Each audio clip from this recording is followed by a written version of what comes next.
Oh my gosh, I'm so excited.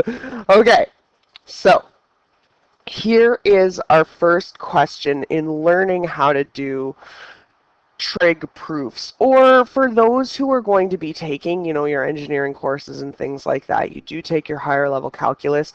A lot of calculus and a lot of those higher level math courses are required on for you to prove something, to use your understanding of math functions and foundations to be able to show that one side of an equation equals another side of an equation.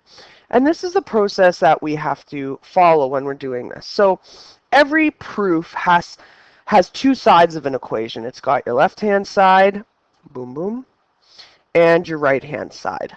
This is your left side. This is your right side.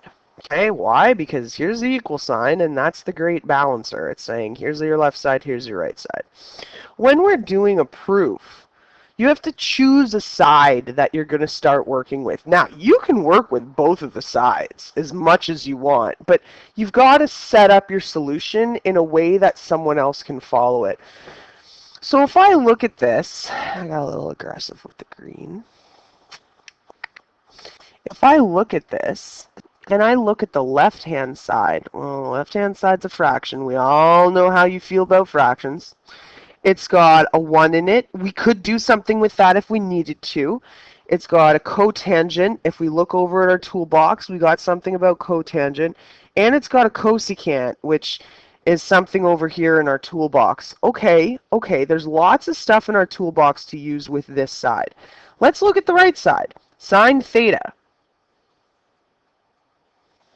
Well, like if it was 1 over sine theta, we could change it to cosecant.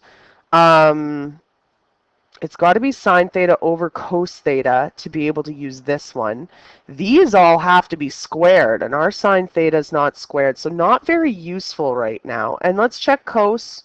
Again, cos is in the tan and the cotangent, but it needs other things. Over here, cos has to be squared to use these ones.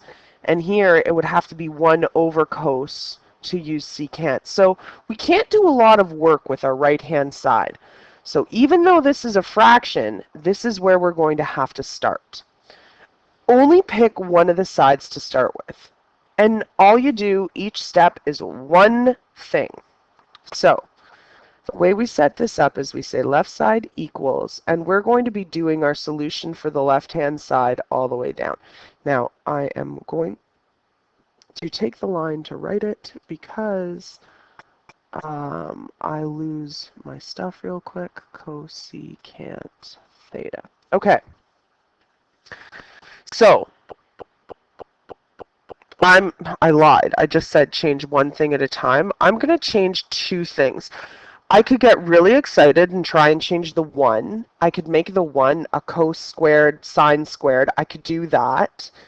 But I'm going to wait on that one because 1 is a very powerful number for us to have to play with if we need it.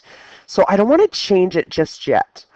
I do want to manipulate the cotangent because, like, there's only one option here. That's where we deal with cotangent. Then there's a fraction that we're creating. Okay? That's the other reason I don't want to play with the 1 right now, because if I change the 1 into this, it's not a fraction. And the only option I have for cotangent is to change it into something that is a fraction. So keep your 1s safe until you absolutely need to change them. So let's change our cotangent in our first line. I am only going to do one thing at a time. I'm going to change cotangent into cos x over sine x.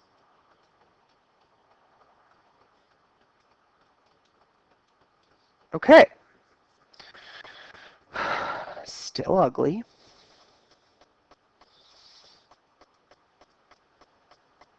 Okay.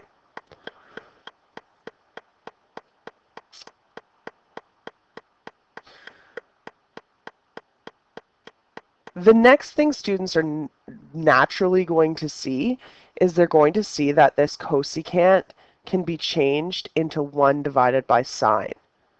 So we could take this denominator and take it from a whole thing and make it into a fraction. So we would be dividing by a fraction. So that would get students' heads going, being like, oh yeah, if I invert and multiply, then it can, okay, so that is a legit move. I am going to show it, but because I'm in the driver's seat, I'm still going to control your excitement a little bit. The other thing about trig identities, there's not just one correct way to do these. There are hundreds of ways that you can solve these. So although this is how my brain is seeing it, your brain might see it completely different. So these are true blue thinking questions because they really take your understanding of math and they say that has to be there for you to be able to do this. So with your understanding of math, you would know that in a fraction, this is a big fraction. There's a numerator up here, and the numerator has a fraction in it. Then there's the fraction line. Then there's a denominator down here. The denominator has a fraction in it. Don't worry, we've already done our rational expressions unit. You should be fine with this. So, but if you're remembering your fundamental math skills, you would know that when you have a fraction, the numerator acts like a bracket and the denominator acts like a bracket. You have to do all the math in the numerator and the denominator before you can do this division. So we have to treat the numerator like one thing, like it's its own question that we have to work with before we can do anything with this denominator business. So that's why I hesitated changing this early. So let's start talking about the numerator. What do we have in the numerator? We have a number, a whole number, plus a fraction. What's the rule when you are adding fractions? We can't add whole numbers here. There's a fraction. This is forcing us to do a fraction rule. You have to have a common denominator. Well, right now, this whole number, which is 1, could be forced into a fraction that would create a common denominator situation. That's what we want. So, if I don't use yellow, if I change the 1 into a fraction that has a common denominator with this fraction, I could then simplify the numerator. So 1 can be changed into the numerator and denominator that are identical.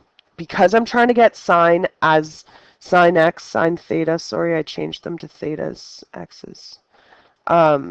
Because I'm trying to get sine theta as the denominator, because this second fraction has a cos theta over sine theta, this number 1 has to become sine theta over sine theta. So I manipulated this to become this. And then I've created a fraction plus another fraction. I've made a fraction plus the other fraction. And then the rest of the fraction is still just, it's sitting over here. We're just going to deal with the numerator stuff first. So what's the rule when you're adding fractions? You add the numerator, or subtracting. You add or subtract the numerators, but the denominator stays the same. So if I add this numerator together, it would be sine theta plus cos theta. I kind of love that because if you look over on the right-hand side, that's there. But it would be over sine theta. And then this whole fraction is over another fraction. Okay. Okay, we're almost there. So at this point, this is where the math high starts to kick in. Because if I looked at the right-hand side, that sine theta plus cos theta, that's over there. And I've just created it in my answer. So I'm on the right track. I just have to get this sine theta and this sine 1 over sine theta. I need them to go away. Because if they go away, my answer is going to be left as the right-hand side. So What's the rule? We've got a fraction. We're dividing by another fraction. What's the rule when you divide by a fraction?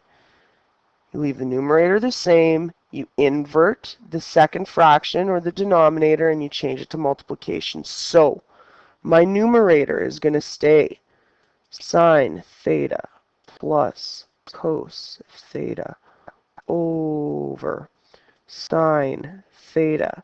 Then it's going to change to multiplication and the denominator is going to flip. Sine theta over 1. You see the answer? What's the rule? If you've got a factor that's the same in the numerator and the same in the denominator, bam, bam, we have answered the question. Equals sine theta plus cos theta. Therefore, the left-hand side of the equation equals the right-hand side of the equation, and we're going to say QED. And that's introducing some Latin. Okay, QED stands for quod erat demonstratum. Okay, there's my Latin for you. Quod erat demonstratum. And what it means, it's something that goes with proofs that says it was demonstrated that this worked out. So we demonstrated that left side equals right side based on the work that we did. Quod erat demonstratum. Okay, so you throw that QED in at the end of your proof. In this example, we didn't have to work with the right-hand side, but we are going to have some examples where we do some work the left-hand side, then we do some work with the right-hand side, and we keep going until we get to a common answer.